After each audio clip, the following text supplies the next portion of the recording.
Happy Sunday. Been an exciting day. As you can tell, the kids are in the room behind me, and they're very amped up. So luckily, we don't have a whole lot of questions tonight. Not so luckily, they have a whole lot of energy tonight. So I'm going to do the best I can before anybody comes barging in here, but I can't promise this is going to go on very long. My name is Coach MK. I'm the founder of the Fitness Protection Program. And if you're watching this on Twitter, I'm one of the admins of Wall of Moms in the Denver chapter. So I will be taking questions tonight with my fitness protection hat on, and not the other stuff. You can see all the rundowns of what happened today. Pretty much everywhere else, I'm trying to keep it all separated and a little bit easier for my clients now. I'm going to address three big things. First, we're going to say happy birthday to Nicole Yule. Yay! Nicole is one of our clients in Rebuild. She's also a frontline healthcare worker who has been using our programs to maintain a modicum of sanity and reduce stress. We're going to talk about why this is one of the best things you could possibly do, and Rebuild is one of the best places you could possibly be from now till the end of the year for that purpose. Welcome back, Nicole. We did miss you. In other news, no real questions in Ask Away, which is fun. I always like nights like this because that means I get to freestyle it. So I thought I would talk about two things. One was in the email that only went to paying subscribers. We're doing a different stuff with our email in the interim. Let us know if you like it. And by us, I mean, if you are a paying member, I really, really care what you think. If you're not paying me yet, you should pay me. So I have to care what you think. Yay, you. But if you did get that email, we talked a little bit about seasonal affective disorder. So when it comes to the winter, when it comes to preparation, when it comes to what's coming down the pike, the things that we tend to focus on, the things that we tend to think about, they're the fun things, right? Because why would you worry about the not fun things? Anything that's fun, if you've ever been to Hong Kong, if you've ever been to China around Chinese New Year, one of my favorite takeaways from that time of year, because it's that is the time when you get your fortune read by Feng Shui Master, reading your energy for the year ahead and how best to prepare. They don't tell you about good things that are coming your way. A really seasoned Feng Shui Master is not going to tell you about anything good because you don't need to prepare for that. Why just be happy when it comes? What you have to be prepared for is the bad stuff. And the bad stuff will usually take you by surprise, and because we don't want to think about it. We go to fortune tellers demanding to know, tell me when good things are going to happen, as though that's really what's going to get us through, as opposed to prepare me for the dips. And all the good Feng Shui Masters are like, I know what you want, but I'm not going to give it to you. Let's prepare for the dips. It's a totally different aspect to astrology. It's something I never thought about before, and I still think is very, very cool. And I like to incorporate it in my coaching. This year, more than any other, I feel like that applies. When we think about winter, we think about snowmen, and well, hopefully you don't think about having to watch Frozen yet again, because God knows we've seen that plenty this year. But we think about the fun things, Christmas and presents and hot cocoa and marshmallows and Santa Claus or not Santa Claus or whatever your holiday tradition, a big break from school. At least kids get excited about that. There are all sorts of things around the holidays that are fun and things that happen in fall that are fun, but the things that we don't have to prepare for fun, right? The things we need to be prepared for, we don't, in a year where nothing is the same, where it feels like everything is changing. The one thing that we can count on, winter is coming. Whether it's warm or cold, it will be darker. That is a sure thing, as far as we know, in a year of climate change. Whether or not you believe in it, I can't even speak to that. But what I can say is whether or not we can agree that the climates are changing is kind of irrelevant. We can agree it is going to get darker earlier and light later. So when your days are being compressed and you have less sunlight, we tend to not realize how important the sunlight is until this time of year when it starts to go away. And then we're like, oh, it's a little bit harder to get out of bed. It's a little bit colder. So you think it would be easier. There's this nice little window where it's still light enough and cool enough that it's more fun to run in the mornings or even get out of bed and do anything. But very, very quickly, like in the next 2 to 3 weeks, it's going to have a sudden, really rapid shift to it's just dark. It's just cold. Daylight savings time will help you for a little bit, but before you know it, again, it'll be darker and colder again. So knowing that that's coming, one of the best ways we can plan and prepare for it is to get ahead of it by taking your vitamins now. Vitamin supplements like vitamin D, which is fat soluble, and vitamin B12, which is water soluble, both take a lot of time to build up in your body. You can take them on a daily basis. And one of the reasons we need to take them on a daily basis is for that reason, so that there's a steady, slow buildup in your bloodstream, stored in your tissues. Taking more all at once usually doesn't get the desired results. With something like B12, that's water soluble, but the fat soluble vitamins, you can see your primary care provider, like I believe Nicole Yule's one. We have a whole lot of doctors in Rebuild, and I love all my frontline healthcare workers. These ladies are amazing. So if you happen to be a frontline healthcare worker and you're watching this, raise your hand, jump in there. I know Dr. Andrea does a lot, and so does Dr. Dietz. But comment like, you can go get your blood levels tested. If your iron is low, if your vitamin D is low, they can give you supplements. They can give you prescription strength supplements. Some will even give you shots. And those shots, they do wear off like anything else will, but at least you'll see how good you could feel. And that might be the impetus you need to keep taking it. Maybe you could schedule a couple of series of blood draws, which will then lead to go ahead and get ahead of it and say, you know what, this happens every year. I'm going to see my doctor now. And if they recommend vitamin D, then I'm going to ask and say, can we go ahead and put something else on the schedule? And then maybe go ahead and get ahead of this and make this the one thing that's steady and stable in a year that has been anything but. So with that in mind, that granted, it's a very privileged position, assuming you have health insurance that is good and a PCP that you trust. That is one way we can go about getting ahead of seasonal depression. Another is to get a running buddy. This is the time of year when even I don't want to get out of bed. I'm not going to lie to you guys. I didn't run it all this week.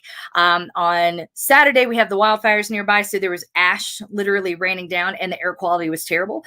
So on Sunday, it was the last thing I wanted to do. It hurt my lungs. Then we got snow, that 2-day random storm that kind of came out of nowhere. Like, I know that weather in Colorado is a little nutty, but this was beyond the nutty butter. I didn't even see that. I didn't believe it was going to happen, but it did. We got that snow. We had a lot of sleet. It was messy.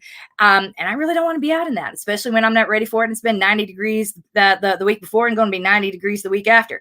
So I didn't run. And I had a new pair of shoes that I went for a run in on last Saturday that tore gigantic blisters on my heels. So I was really grateful to have an excuse not to run. And I've never been so frustrated that this is the month I was like, oh, sure, I'd love to demonstrate the strength, because the strength is really hard to do when you aren't even motivated to run. Like, do we really need to do this? I would like to shout out to my daughter, my brave, beautiful oldest daughter, who is also learning hard lessons about procrastination. We were learning those lessons together. And I am just it's so cool that she would humble herself and be like, Mom, if you're doing this and I'm doing this and other people are too. And she just said, let's do the live stream together. I'll do my work and you do your stream, and then we'll do some more work. And I'm like, oh my gosh, that's okay. Yes.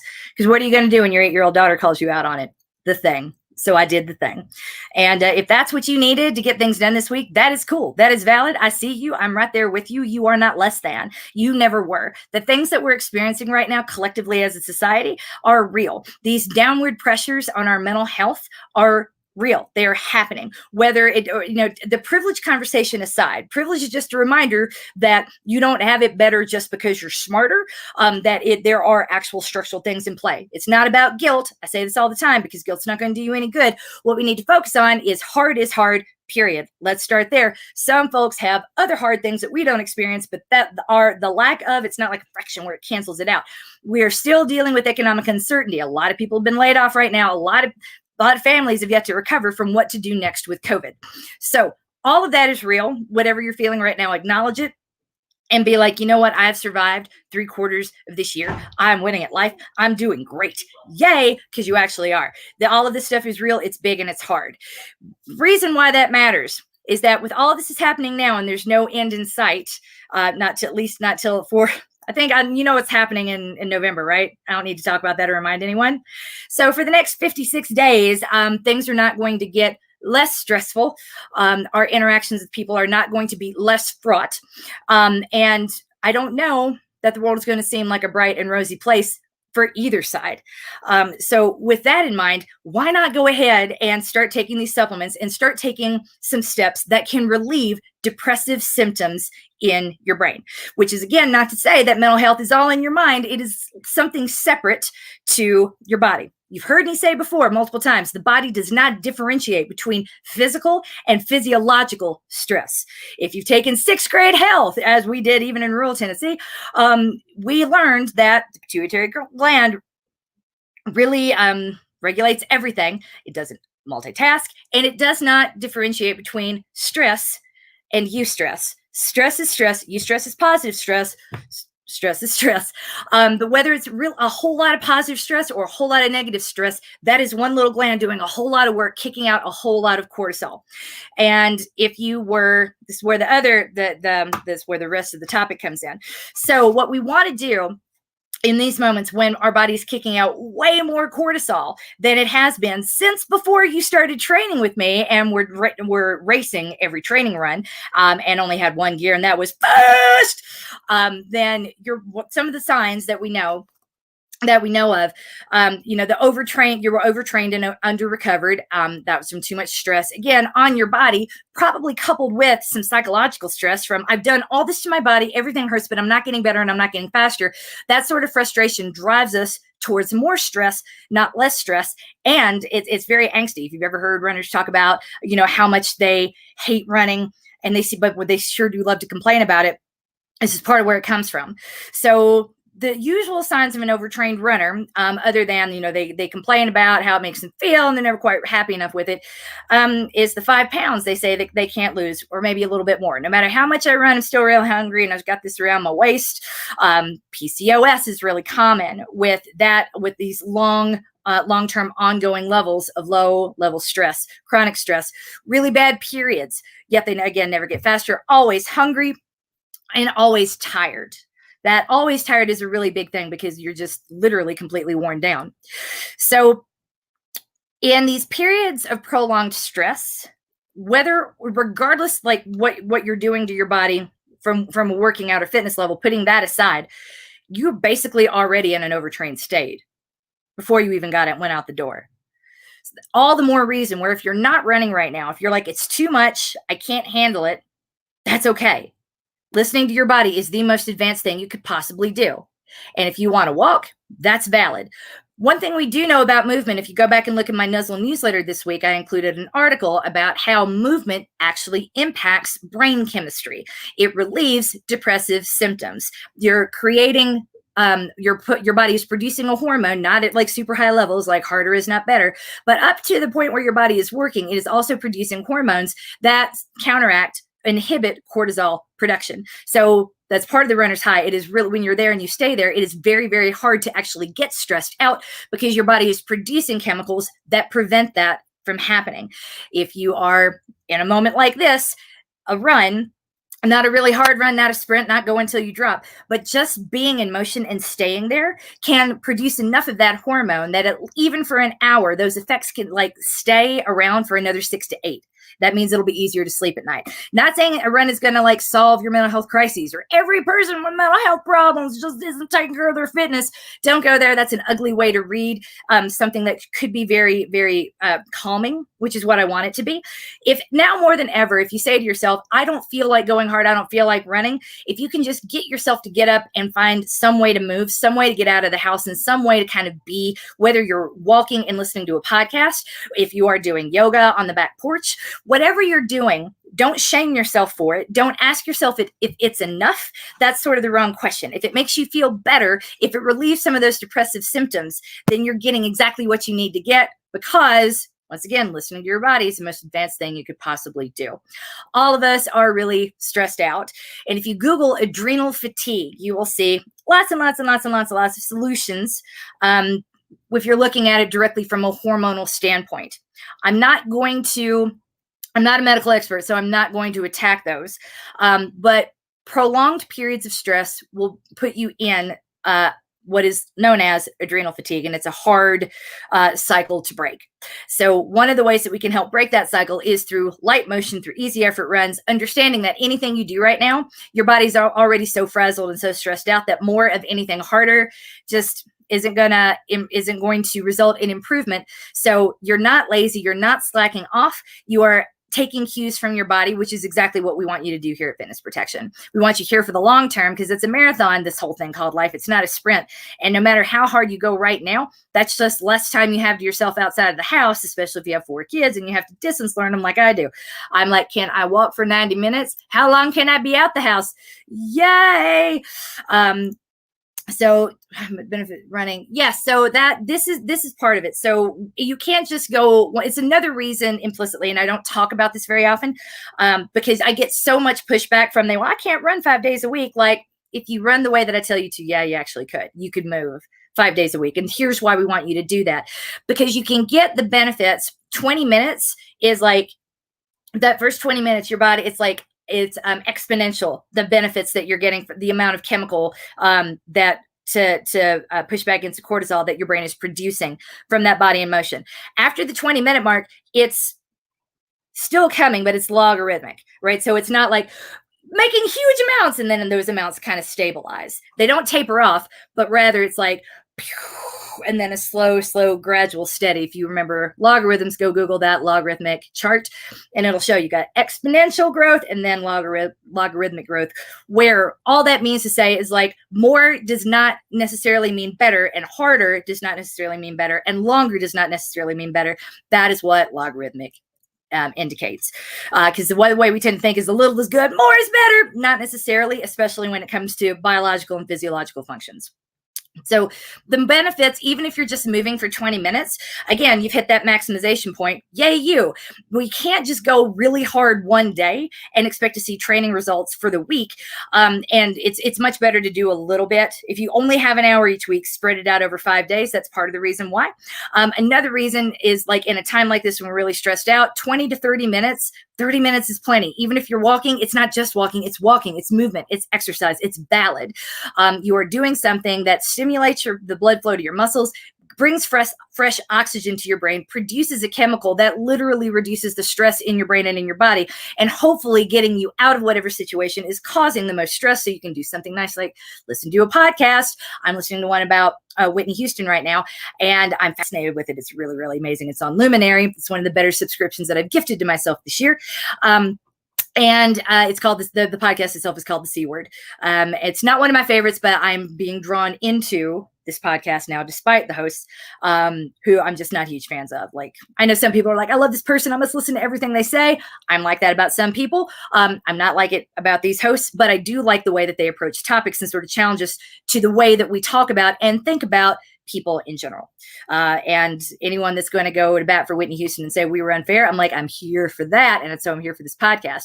Hearing that is a good way to sort of take me out of whatever I'm doing, because I go into this a little bit ready to get angry, which means I am listening with both ears. And somehow 45 minutes will pass by and I'm like, oh, I'm less stressed now, because all my attention was not on all of the things that were stressing me out. It was in a brand new place. I can't recommend the Netflix show Away for that. It has really helped me fall asleep because it's boring.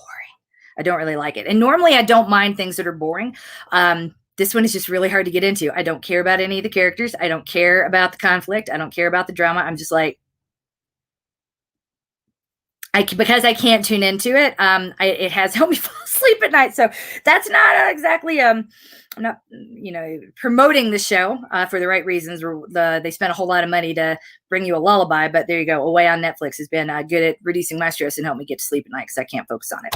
So those are all the things that I wanted to say about adrenal fatigue, about chronic overstress. I posted a link in quarantine this week to Dr. Bruce Rabin's videos on stress management. If you have a little time, they are absolutely worth it. There are 8 videos in total. Each are about 20 minutes long. And it's a master course offered for free on stress management, particularly during times of prolonged chronic stress. Another comment here, vitamin D is associated with seasonal affective disorder, which is depressive type symptoms, and those without chronic clinical depression. So depression is a many-headed hydra. So it's not just like you're making it all up, which is why I get so touchy about the word privilege, whereas like it's just used to shame people as ungrateful for what they have, as opposed to open up the conversation that we're supposed to be having around this word. So And because they're two totally separate conversations. Whether it's not all depression is made up. Some depression comes with something like trauma or a tragedy, and then you're in a place that is really hard to get out of, and a chemical cycle in your brain that is incredibly difficult to break. So whatever you feel, to quote Sven, I think from Frozen 2, you feel what you feel, and those feelings are real. And if Disney has to tell you that because you don't have a PCP you trust, at least you can say you've heard it, and that you're coached and you're loved and you're winning at life. So those are the bigger things that I had to say. If you feel tired, if you feel overwrought, if you feel like a washcloth that's been wrung out a little too many times right now, you're not lazy. There's nothing wrong with you. That means you're awake, you're sane, you're functioning, and you're paying attention. Yay! All of those are good things. All of those are signs that your brain is working, right? That you are not so far gone that you can't be brought back. Other things in life might be right now, but you are not. You are coached, you are loved, you are winning at life. Whether or not you are running, you are supported. And I haven't run all week, and I'm not quitting, right? I'm not throwing in the towel saying I'm not a runner anymore. I don't deserve to coach these people. I'm a fraud. I'm not a fraud. It was a bad week. I didn't feel like running, so I didn't run. I'm telling you this not defensively, but rather to be like, if I don't give up about not running this week, then why do you? Just kind of a challenge. It's not as big deal as you think it is. Please don't judge this program, your value, this life on the number of runs that you've completed or the number of things that you've done. You are more than the sum of your to-do list or whatever schedule you made up in your Google Calendar today. You bring so much to the table, and we need you here for the long haul, doing whatever you need to do to preserve your mental health, whether it's hiding for a bit and then coming back out refreshed, or hiding for a lot longer than that and finding ways to join the whatever revolution you want to be a part of. There's multiple ones going on right now. And if that's a self-care revolution, cool, do that. I'm not here to be like, I am better than you. I am aspirational. Show me the way. I wanted to get rid of all of that and break down all those barriers and say, hey, you know what? Sometimes you have a bad week. That doesn't make you not a runner. All I wanted to do was smooth things out so you had support year round and end this boom bust cycle of caring too much, working too hard, and then not while you try to recover, feeling bad about yourself and coming back up again. That is a recipe for disaster right there. That's like that's how we approach dieting. That's how we approach rehab. That's how we approach so many things in life, is a before and after photo that isn't meant to last. That's comparing apples to oranges. We're comparing like one number to another number and saying, but it's numbers, Coach MK. I like numbers. I love me some numbers. I love data and analysis too.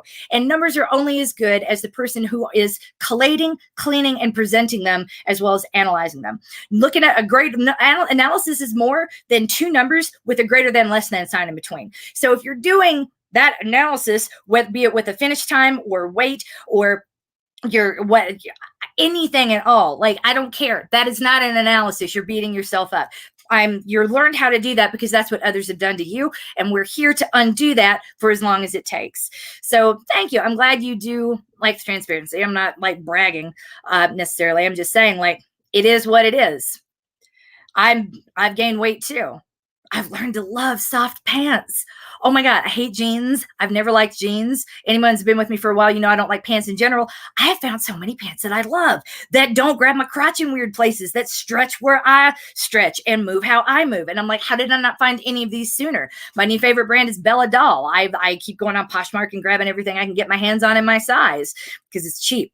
And they last and they're cute. And it's fun to wear things that feel good and are cute. And it is what it is, and I'm finding ways to be good with what it is rather than making myself feel bad for the way that I've dealt with it. So if you hear nothing else this week, I want you to hear my voice in the back of your head saying, you made it! Yay! Because we're here in September, halfway through September, moving towards October, 3 months left in the year, headed towards the good part of the year where there are holidays and fun things awaiting that everyone can enjoy, where there's going to be more reasons to stay in bed because it's a little bit colder in some places, or for some humans, not going to name names, who live in places that are unbearably hot. Now it's going to be fun. It's going to be bearably hot, and pool after school in the middle of the afternoon. Fun things can happen in certain parts of the country when you're not in the dead of summer. So I tell you that to tell you this, whether you ran this week or not, doesn't matter. What matters is that you're here, that you're tethered, that you're checking in with me, and that you've let somebody this week tell you how important you are, how much you matter, and how glad I am that you're still here. Happy birthday, Nicole Yule. I love that you're here. Congratulations and welcome to all of our new participants. We got quite a few new ones this week in fitness protection. That always makes me happy. Anything else that we can do to make this experience better or more positive for you, do let us know. I'm here for all the feedback, but for now, I got to run downstairs because it got eerily quiet behind me just now, and I don't know why that is. It's usually not for a very good reason. Stay tuned. I will be doing a strength tomorrow morning in rebuild, whether I like it or not. I'm going to aim for the morning without too much procrastination, but for the sake of transparency, it's going to be hard not to procrastinate. Yay. Happy Sunday night, everybody. Take care.